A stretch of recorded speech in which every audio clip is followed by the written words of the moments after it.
우리가 어떤 농작물을 재배하게 될 때에요, 열심히 돌보고 거름도 잘 주고 또 잡초도 잘 제거해 주어서 재배하는 상품이 잘 자라서 유기농 좋은 품질로 인정을 받게 되면 해썹 품목으로, 즉 HACCP라는 그런 해썹 품목으로 마크가 딱 찍히게 됩니다. 유기농으로 잘 길렀다라는 그런 정부가 주는 마크가 되겠지요. 그래서 이 해썹 마크를 받으면 어디에 가든지 인정받는 상품으로 또 구입자들이 많아지게 되고 수익성이 높아지는 것을 우리는 볼 수 있습니다. 마찬가지로 사람도 그런 것 같습니다.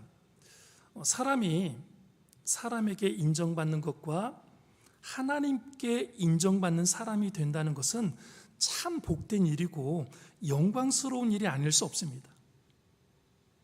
직장을 오래 다니신 중년 직장인들에게 직장 생활에서 언제가 가장 고독합니까? 라는 그런 질문을 드렸더니 대부분의 직장을 다니는 사람들이 뭐라고 말을 했냐면 상사로부터 자신의 존재 가치에 대한 인정을 못 받을 때입니다라고 그렇게 대답을 했다라고 합니다.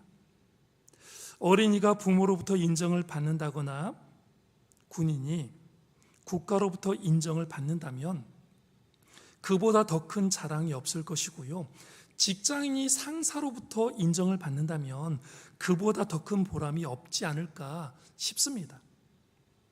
반대로 내가 지금 누군가로부터 욕을 먹고 있다면 어떻겠습니까? 사람들에게 꾸지람을 듣거나 욕을 먹고 싶은 사람은 아무도 없을 것입니다. 그러나 욕을 듣는다고 슬퍼할 것도 없고요, 누가 나를 인정한다고 해서 좋아할 것도 없습니다. 문제는요, 누구에게 인정을 받고 누구에게 욕을 먹느냐 하는 것입니다. 이게 중요한 거예요.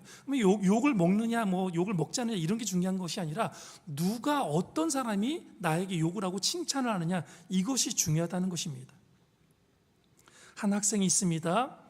그런데 이 학생이요, 그 동네의 불량배들에게는 아주 좋은 인정을 받고 칭찬을 받습니다. 학생이 있는데 불량배들한테 칭찬을 받는 거예요. 그런데 성품이 착한 친구들에게는 따돌림을 당한다면 이것은 분명히 정상적인 일이 아닐 것입니다. 문제가 조금 있는 게 아니라 심각하게 큰 문제가 있는 것입니다. 이런 논리로 교회에 대입해 보면 이런 거지요.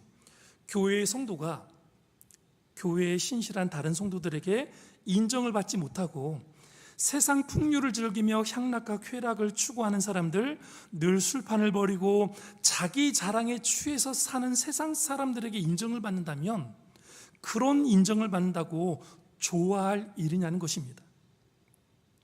그렇다면 우리는 신앙 안에서 누구에게 또 어떻게 인정을 받는 사람이 되어야 하는 것입니까? 첫째는 우리는 먼저 하나님께 인정받는 사람이 되어야 합니다. 내가 아무리 교회에서 주일을 한다고 분주하게 움직이고요, 시간을 내서 봉사를 한다 한들 만에 하나입니다. 하나님이 나를 모르겠다라고 하면 어떻게 되는 일입니까? 하나님이 내가 도무지 너를 알지 못한다라고 하면 우리는 어떻게 되는 것이냐는 겁니다. 그러니 우리는 무엇보다 내가 하나님을 아는 것이 중요한 것이 아니라 누가 나를 알아야 됩니까? 하나님이 나를 아는 것이 중요합니다. 예수님께서 말씀하시지 않으셨습니까? 마지막 날에 너희들이 내 앞에 섰을 때 내가 너희들이 누군지를 모른다. 그 사람들을 뭐라고 말했으면 우리가 주의 일을 열심히 했습니다. 주의 이름으로 귀신도 쫓아냈습니다. 주님을 위해서 이렇게 열심히 세상에서 살다가 왔습니다 라고 말했는데 주님께서 뭐라고 말했습니까? 도무지 내가 너희들을 모른다라는 거예요. 자기네들은 나름대로 자기의 방식으로 예수님을 위해서 열심히 일했다고 이랬는데 정작 누가 모른다라는 거예요? 예수님이 모른다라는 거예요. 예수님. 그런 일이 없어야 된다라는 것입니다. 둘째, 가정에서 인정받는 아빠가 되고 엄마가 되고 자녀들이 되어야 하는 것입니다. 자기 집에서 인정받는다는 것은요, 참으로 쉬운 것 같지만 정말 어려운 것입니다.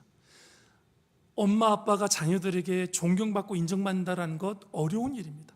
자녀들이요 부모에게 인정받고 칭찬받는다는 것 쉬운 것 같지만 참으로 어려운 일입니다.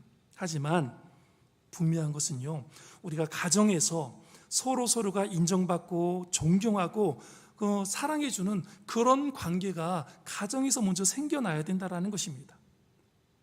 셋째, 교회로부터 인정받는 사람이 되어야 합니다. 먼저는 주의 종이 인정해주는 교인이 되어야 합니다. 그 다음은 성도들 간의 인정을 받아야 합니다. 로마서 14장 18절에 이렇게 기록하고 있습니다. 이로써 그리스도를 섬기는 자는 하나님을 기쁘시게 하며 사람에게도 칭찬을 받느니라. 아멘. 신앙생활을 잘하면 반드시 누구한테 인정을 받게 되어 있습니까? 사람에게 인정을 받게 되어 있습니다. 넷째, 사회에서 인정받는 사람이 되어야 합니다. 디모데전서 3장 7절에 이렇게 기록하고 있습니다. 또한 외인에게도 선한 증거를 얻는 자라야 할지니 비방과 마귀의 올무에 빠질까 염려하라. 아멘. 이것은요, 사회와 주변의 사람들로부터도 인정받는 것을 말하고 있는 것입니다. 빛과 소금의 삶을 통해 신자의 덕을 나타내고 살게 되면은요, 반드시 주위 사람들로부터 인정을 받게 되어 있습니다. 오늘 우리 신앙인으로 서 있는 크리스천들은 하나님께 인정받고, 가정에서 인정받고, 교회에서 인정받고, 사회에서도 인정받는 사람이 되어야 하는 것입니다. 그런 모습이 바로 하나님이 바라시는 온전하고 바른 신앙인의 모습이라는 것입니다. 우리는 오늘 본문에 나오는 세례 요한은 어떠한 사람이었는가를 함께 묵상하기를 원합니다. 세례 요한은요, 그는요, 미움과 인정을 동시에 받는 사람이었습니다. 세례 요한은 분봉한 헤롯이 그의 동생의 아내를 취한 것을 잘못된 것이라고, 왕으로서 어떻게 그렇게 할 수 있느냐라고 헤롯 왕을 질책을 했습니다. 그러자 헤롯의 미움을 사게 되었고, 결국에는 마지막에 목이 잘려서 죽음을 맞이하게 되었습니다. 하지만 그를 따르는 수많은 민중들과 하늘에 계신 하나님 아버지께서는요, 크나큰 인정을 해주시고 크나큰 인정을 받는 사람이 되었다라는 것입니다. 만일 세례 요한이 헤롯 같은 악인에게 인정을 받고 하나님께는 인정을 받지 못했다면 문제는 달라지는 것입니다. 그러나 그는 분봉한 헤롯에게는 미움을 사게 되어 죽임을 당했지만 예수님께로부터 영화로운 인정을 받은 복된 사람이었기에 그의 짧은 생애가 더욱 빛날 수 있었다라는 것입니다. 그러면 예수님께 확실한 인정을 받은 세례 요한의 성품에 대해서 살펴보기로 하겠습니다. 구약의 마지막 선지자인 말라기 선지자 이후에 예수님이 오시기까지 몇 년 동안 선지자가 없었던 시기를 보냈습니까? 400년 동안 암흑기를 보냈습니다. 더 정확히는 하나님이 침묵하시는 침묵의 시대를 보내었다라고 말을 할 수 있습니다. 그런데 그 긴 기간 400년을 깨고 갑자기 요한이라고 하는 사람이 어디에 나타났습니까? 광야에 나타났습니다. 모든 사람들은 흥분하기 시작했습니다. 부푼 기대에 정말 구속을 갈망하면서 그리스도인지 알고 싶습니다. 저 사람이 정말 그리스도인가? 400년 동안 하나님께 선지자를 아무도 보내주지 않으셨는데 갑자기 광야에 대단한 사람이 나타난 것입니다. 그래서 유대인들은 제사장들과 레위인들을 요한에게 보내어 그가 그리스도인지 아닌지를 확실히 알아오게 했습니다. 그런 의문을 가지고 있던 그들이 세례 요한에게 찾아와 질문을 했습니다. 유대인인 그들이 한 질문이 무엇이었습니까? 3가지 질문이 나오고 있는데요. 첫 번째로 19절에 보니까 내가 누구냐고 물었습니다. 내가 누구냐라고 지금 묻고 있습니다. 이 물음에 세례 요한은 뭐라고 대답을 했습니까? 나는 그리스도가 아니다라는 말로 못을 박아놓고 거듭 강조하면서 이 말을 숨기지 않냐고 드러내어 말을 했다라고 기록을 해주고 있습니다. 사람들이 요한을 보며 혹시 그리스도가 아닐까 하는 생각조차도 감히 용납하지 않는 그런 사람이요, 하나님과 사람, 창조주와 피조물의 관계를 분명히 함으로써 작은 영광이라도 자기가 받지 아니하려는 아주 겸손한 사람임을 우리는 볼 수가 있습니다. 둘째로 21절에 어떤 질문을 하고 있습니까? 그들은 세례 요한에게 내가 엘리야냐라고 묻고 있습니다. 이르는 모세가 아닌 엘리야를 언급한 이유는 말라기 4장 5절에 보라, 여호와의 크고 두려운 날이 이르기 전에 내가 선지자 엘리야를 너희에게 보내리니라는 말씀이 기록되어 있기 때문이었습니다. 여기에서 엘리야는 선지자의 대표가 되는 사람입니다. 사람들이 세례 요한을 향해 당신이 엘리야입니까? 라고 질문하자 요한은 대답하기를 나는 엘리야가 아니다라고 대답을 합니다. 요한 자신은 선지자의 대표가 되는 엘리야가 절대로 아니라라고 말을 하고 있습니다. 그러나 예수님은 그렇지가 않았습니다. 세례 요한은 자신이 엘리야가 아니다라고 얘기했지만 예수님은 그렇게 말하지 않았습니다. 마태복음 11장 14절에 예수님 말씀하시길 뭐라고 했습니까? 만일 너희가 즐겨 받을진대 오리라 한 엘리야가 곧 누구라고요? 이 사람이니라. 세례 요한을 가리켜서 지금 예수님께서 엘리야가 곧 이 사람이다라고 예수님이 확증을 해주고 계십니다. 요한 자신은 겸손하여 엘리야가 아니라고 말했지만 예수님께서는 그를 오리라 한 엘리야가 곧 이 사람이니라라고 세례 요한을 인정을 해주신 것입니다. 하나님은 세례 요한을 선지자 중에 선지자로 인정을 해주셨음을 알 수 있습니다. 셋째로 사람들은 세례 요한에게 또 물었습니다. 21절에 또 마지막에 뭐라고 물었습니까? 내가 그 선지자냐? 그 선지자란 신명기 18장 15절에 내 하나님 여호와께서 너희 가운데 내 형제 중에서 너를 위하여 나와 같은 선지자 하나를 일으키시리니 너희는 그의 말을 들을지니라라고 한 모세가 예언한 선지자를 가리키고 있습니다. 그러나 세례 요한의 대답은 어떻습니까? 뭐라고 대답하고 있습니까? 나는 선지자가 아니다라고 단호히 말을 하고 있습니다. 나는 그리스도도 아니요 엘리야도 아니요 선지자도 아니며 다만 뭐라고 그랬습니까? 광야에서 외치는 소리다.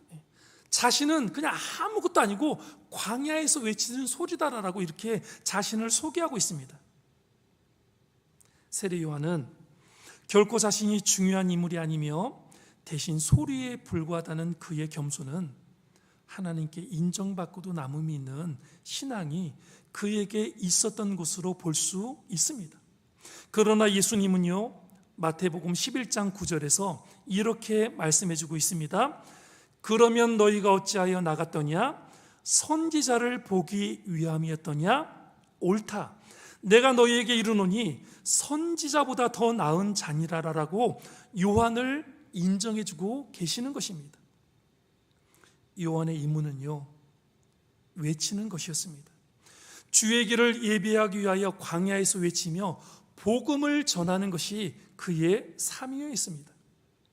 세례 요한은 이어서 말하기를 진정한 그리스도는 내 뒤에 오시는 분이 그분이라고 말하며 나는 그분의 신발끈을 풀기도 감당치 못하겠노라라고 그렇게 이야기를 했습니다. 유대 사회에서는요, 주인의 신발끈을 푸는 하인은요, 하인 중에서도 가장 천하고 지위가 낮은 하인이 하는 일이었습니다. 세례 요한은 하인 중에서도 가장 낮은 하인의 일조차도 감당하지 못할 비천한 종이라는 고백을 지금 하고 있는 것입니다. 그러나 예수님은 마태복음 11장 11절에 뭐라고 말씀을 하셨습니까? 내가 진실로 너희에게 말하노니 여자가 낳은 자 중에 세례 요한보다 큰 이가 일어남이 없도다라고 세례 요한을 지금 극찬을 해주고 계시는 것입니다. 이처럼 세례 요한의 끊임없는 겸손은 하나님께로부터 오리라 한 엘리야가 곧 이 사람이라는 인정과 선지자보다 나은 자라는 인정을 받았으며 여자가 낳은 자 중에 세례 요한보다 큰 자가 없다라는 인정을 받게 되었다라는 사실입니다. 우리는 세례 요한의 말 한마디에 그의 겸손이 어느 정도였는가를 알 수 있다라는 것입니다. 여러분, 이런 말이 있습니다. 마음에 분이 가득하면 욕설이 나오기 마련이요, 사랑이 넘치면 용서의 말이 나오는 것이다. 교만한 자의 입에서는 거만한 소리가 나기 마련이요, 겸손한 자의 입에서는 공손하고 따뜻한 말이 나오는 것이다 라는 말이 있습니다. 말 한마디에 하나님의 영광이 빛날 수도 있고요, 말 한마디에 하나님의 영광을 내가 도둑질할 수도 있음을 우리는 알아야 하는 것입니다.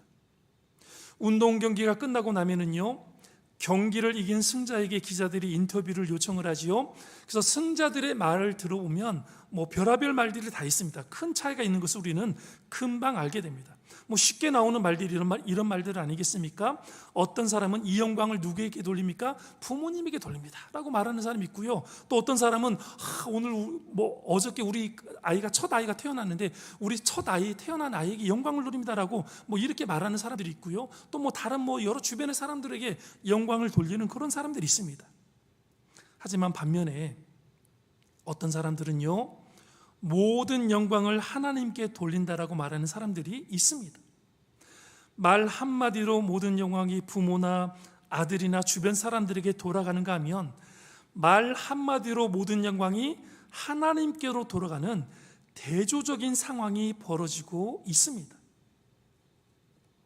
세례 요한의 예수님의 신발끈을 푸는 것도 감당치 못하겠다고 말하는, 자기는 광야에서 외치는 자의 소리라고 말하는 이러한 겸손은 오늘날 우리는 어디에서 찾아볼 수 있겠습니까? 세례 요한은 이러한 겸손 때문에 여자가 낳은 자 중에 가장 큰 자요, 선지자 중에 선지자라는 칭찬을 듣고 있는 것입니다. 하늘나라의 도는요, 하늘나라의 법칙은 세상과 반대되는 경우가 많습니다. 그래서 뭐라고 말씀하셨습니까? 높아지는 자는 낮아지고, 낮아지는 자는 높아지고, 교만한 자는 작아지게 되고, 겸손한 자는 큰 자가 된다라고 하늘나라의 법칙을 우리들에게 누누이 말씀해주고 있는 것입니다. 겸손한 말 한마디가 하나님께 인정받는 놀라운 축복이 있음을 우리는 분명히 알아야 하겠습니다.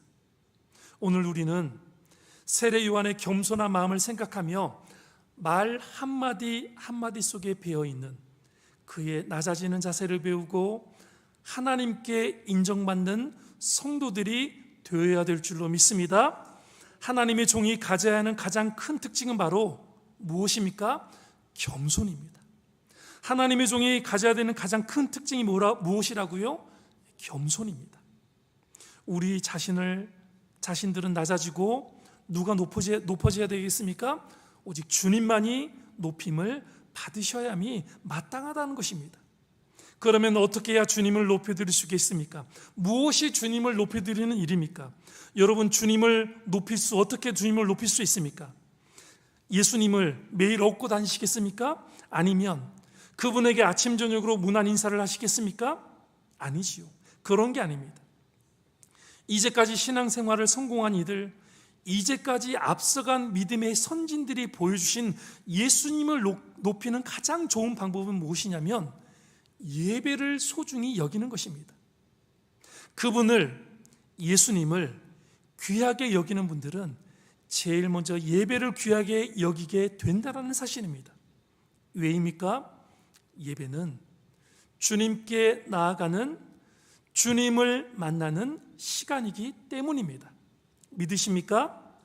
또한 어떻게 하는 것이 주님을 높이는 것입니까? 주님을 위해서 낮아지는 것입니다. 주님 때문에 가난해지고, 주님 때문에 때로는 멸시를 받기도 하고, 주님 때문에 천해져서 살아보는 것입니다. 주님을 위해 일하다가 병들고 주님을 위하여 일하다가 금세 늙어지는 것, 주님을 전하다가 생명이 다하는 것, 이런 것들이 바로 주님이 귀하게 보시는 것들이라는 사실입니다. 그런데 사람들은요, 오늘날 우리들은요, 거꾸로 살아가고 있습니다. 주님을 위해서 살아가려고 하지 않고요, 내가 사는데 주님을 이용하려고만 하는 게 우리들의 모습이라는 사실입니다. 우리는 그렇지 않습니까? 주님 때문에 부자가 되어 보고 싶고요, 주님 때문에 높아져 보고 싶기도 하고요, 주님 덕분에 세상에서 영광을 누려보고 싶은 욕심이 우리의 생각에 자꾸자꾸 들어올 때가 있다라는 것입니다. 오로지 주님은 나의 영광을 위해서 필요한 분이지, 내가 주님의 영광을 위해서 살려고는 노력하지 않는다는 것입니다. 세례 요한은 주님 때문에 어떻게 살았습니까? 주님 때문에 집도 없는 광야에서 석청과 메뚜기를 먹으며 그저 떠도는 나그네로 살았습니다. 고난의 삶을 자청했고요, 주님을 맞을 준비를 했습니다. 또한 그것뿐입니까? 주님 때문에 일찍 순교를 당했습니다. 그러한 세례 요한의 삶을 아시고 우리 예수님께서는 여인이 낳은 자 중에서 요한보다 큰 자가 없다라고 세례 요한을 인정해 주셨습니다. 우리가 세례 요한처럼 그렇게 살 수는 없습니다. 세례 요한처럼 어떻게 광야에서 살 수 있고 세례 요한처럼 석청과 메뚜기만 먹고 살 수 있겠습니까? 하지만 그런 정신과 겸손은 본받아야 하지 않겠습니까? 여러분은 오늘을 살아가며 누구에게 인정받고 싶어 하십니까? 혹여 그렇지는 않겠지만 믿음 없이 살아가는 세상과 세상 사람들에게 나의 능력을 인정받고 싶은 욕구로 마음이 채워져 계시지는 않냐라는 말씀입니다. 바라기는요, 주님 만나는 그날까지, 주님 만나는 그날 끝까지 온전한 예배자로 서 나가시기를 주의 이름으로 간절히 축원합니다. 또한 말씀에 순종하는 겸손한 삶을 사셔서 꼭 하나님께 인정받는, 세상 사람들에게 인정받는 사람이 아니라 하나님 아버지께 인정받는 여러분 모두가 될 수 있기를 주의 이름으로 간절히 소원합니다. 기도하시겠습니다. 사랑과 은혜가 많으신 하나님 아버지, 참으로 감사를 드립니다. 부족하고 연약한 저희들을 붙잡아 주시고 주의 거룩하고 복된 말씀 가운데 세워주셔서 오늘도 많은 것들을 깨닫고 주님 앞에 다짐할 수 있도록 도와주신 것 감사를 드립니다. 하나님, 우리는 어떤 사람으로 지금 하나님 앞에 살고 있습니까? 누구에게 인정받기를 원하며 살아가고 있습니까? 우리는 이 땅에 살아가면서 어떤 사람들에게 지금 칭찬을 받고 있습니까? 혹여나 우리의 열심이, 우리의 이 열정이 예수님과는 상관없는 그런 열심과 열정은 아닌지 우리 스스로를 돌아볼 수 있도록 하나님께서 은혜를 베풀어 주시옵소서. 정말 주님께서 원하시는 그 일들에 우리가 헌신할 수 있도록 도와주시고 예수님께서 함께 하시고자 하는 그 자리에 우리의 발걸음도 함께 머무를 수 있도록 도와주시고 예수님께서 일하시는 그 일의 현장에 우리의 손과 우리의 마음도 함께 머무를 수 있도록 도와주셔서 정말 주님을 위해서 일할 수 있도록 도와주시고 주의 영광을 위해서 살아갈 수 있는 복된 삶을 살아낼 수 있도록 은혜 베풀어 주시옵소서. 우리는 부족합니다. 우리는 교만합니다. 우리는 날마다 주님을 이용하며 주님 때문에 높아지고 싶고 잘되고 싶은 마음이 여전히 우리 가운데 있습니다. 이러한 우리를 용서해 주시고 붙잡아 주셔서 주님 앞에 더욱더 겸손해질 수 있도록 도와주시고 낮아질 수 있도록 도와주시고 하나님께만 모든 영광을 돌리며 살아낼 수 있는 그런 믿음의 사람들 될 수 있도록 도와주시옵소서. 그런 한마음 교회 될 수 있도록 은혜 베풀어 주시옵소서. 함께 섬기며 하나님 앞에 나아갈 수 있는 거룩하고 복된 공동체가 될 수 있도록 하나님 역사하여 주옵소서. 감사를 드리며 사랑 많으신 예수 그리스도 이름으로 기도합니다. 아멘.